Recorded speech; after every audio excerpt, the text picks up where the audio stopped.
Guys, আশা করি সবাই ভালো আছেন এবং সুস্থ আছেন। তো আপনারা এভিয়েটর এই গেমটা যারা বুঝেন তাদের জন্য আজকের এই ভিডিও। তো আপনারা এখানে নিচের দিকে দেখতে পাচ্ছেন বেড নামে দুটো অপশন। তো আপনার অ্যাকাউন্টে যখন টাকা থাকবে, আপনি যখন এখানে ক্লিক করে দেবেন, আপনি 10 টাকার একটা বেড ধরে ফেলেছেন। তো পরের দিকে দেখতে পাচ্ছেন এখানে প্লেন উঠতেছে।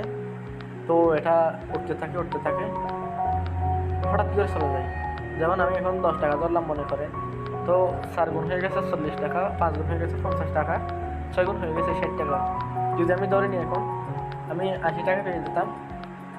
তো প্লেনটা যে কোনো মুহূর্তে চলে যেতে পারে। দেখেন এখন প্লেনটা চলে গেছে, এটা যে কোনো মুহূর্তে চলে যেতে পারে। এটা হচ্ছে রিক্সের উপর খেলতে হবে।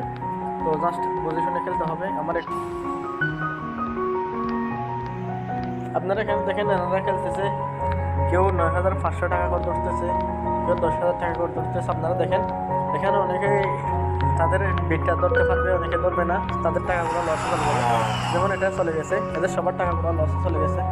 তো এরকম আপনি দেখে খেলবেন, ভালো লাগলে খেলবেন, দেখবেন যে বুঝে শুনে খেলবেন আর কি। দেখেন এরা সবাই একজন 8,500 9,670 টাকা ধরেছে একজন। তো ওনার বিটটা যদি ধরতে না পারে তাহলে টাকা দেখেন এটা উঠতেছে বাট তোরা চলে যেতে পারে। তারা বেশি করে দৌড়ানোর জন্য এখানে রেখে দিচ্ছে। তো দেখেন এখন যদি ধরে তাহলে এটা টাকাটা দ্বিগুণ হয়ে যাবে, 9,000 টাকা। এটা এখনও ধরে ফেলছে দেখেন 9,670 টাকা মেরে 23,499 টাকা পেয়ে গেছে। তো খেলাটা হচ্ছে মূলত এরকমই।